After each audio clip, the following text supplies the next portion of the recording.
Katie Couric is paying tribute to Barbara Walters.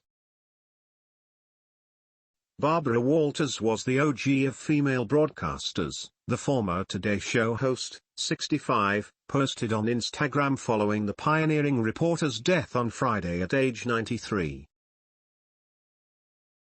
She was just as comfortable interviewing world leaders as she was Oscar winners, and her body of work is unparalleled, added Couric.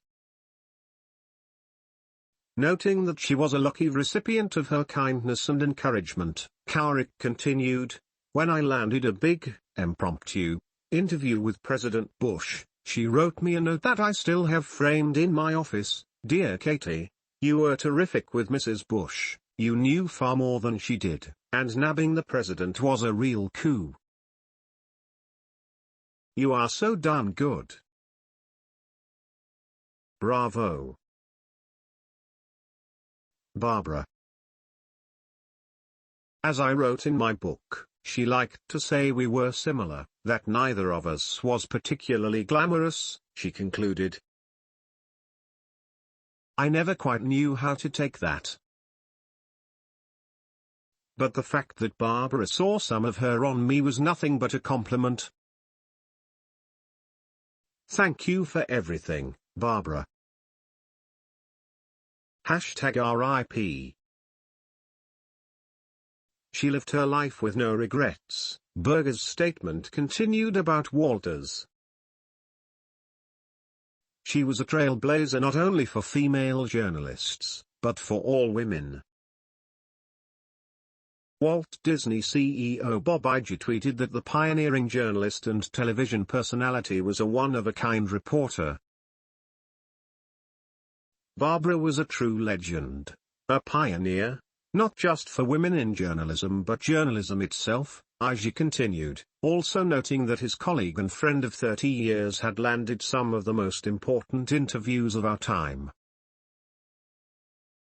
Members of the broadcast journalism community also offered condolences, praise and memories, with Good Morning America anchor Robin Roberts noting she'd be forever grateful for Barbara's stellar example and for her friendship.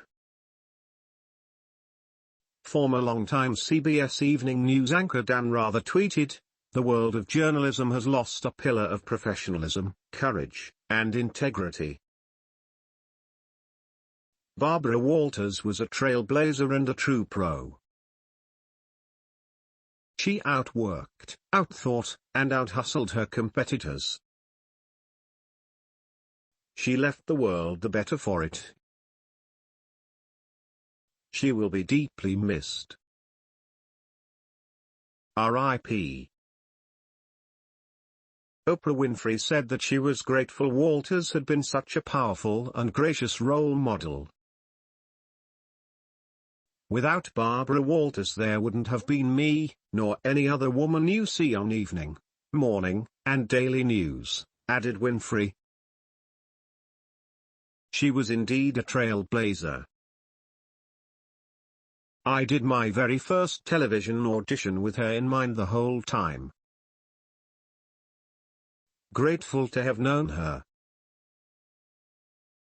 Grateful to have followed in her light. Several tributes also came in from key hosts of The View, which Walters created in 1997 and moderated for many years. Rosie O'Donnell simply called her former boss and colleague a legend on Instagram, while Star Jones, one of The View's first ever co-hosts, tweeted, "I owe Barbara Walters more than I could ever repay. Rest well sister.mother.friend.colleague.mentor." Jones' fellow OG View co-host Debbie Maitner-Pillows shared on her Instagram story that she was so sad. No words right now. Former panelist Meghan McCain wrote, in part, that Walters' hard-hitting questions and welcoming demeanor made her a household name and leader in American journalism. Sunny Hostin, meanwhile, posted a tribute from Ghana, Africa, that the world has lost a remarkable woman today. I am heartbroken to hear of Barbara's passing. She was an extraordinary, meticulous and no-nonsense journalist with a wicked sense of humor. She shattered countless glass ceilings and did it with grace and humility. While